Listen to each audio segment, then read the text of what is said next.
So what's up sa inyo mga kaikaw, no? For today's video, meron na naman tayong bagong produkto na dumating. Ito nga pala yung ating Tansu.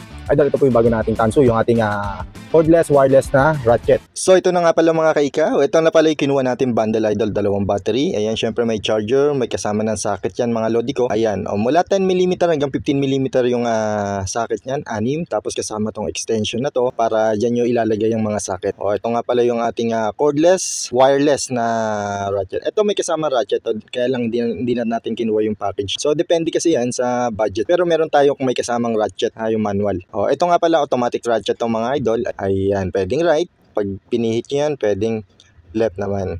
Ayan. Ito, napakahusay, napakaganda mga lodi ko, ha. Pag kursunada nyo to, ayan, yan yung ilalagay yung battery na ito, ha. Ayan. Pero depende yan sa kukunin nyo kasi ang kagandahan dito kay Tansu, pwedeng unit. Ayan. Ito may switch pala yan. Ayan, para malaki yan, hindi nyo mapipindot. Ayan, for safety. Ayan. Tapos may indicator light na rin yan. Testing natin, lagay natin yung battery. So ayan, kung mapapansin nyo, ayan po indicator light yan, idol. Ayan, nakatapat yan din sa inyong drive shaft. Ayan, idol, ang ganda ng drive shaft nya. Yung switch nya, left and right, kung saan nyo gusto patunguhin. Ang kagandahan nga pala nito, idol, variable speed na to. Depende sa bibiray nyo yung pipiga nyo, no? Ayan, so pag medyo magaang lang, dahan-dahan lang ang piga. Pag yung mabigat at alam nyo medyo mahirap tanggalin, saka nyo itodo yung piga. Pag nagustuhan nyo, pindutin nyo lang yung link sa baba, okay?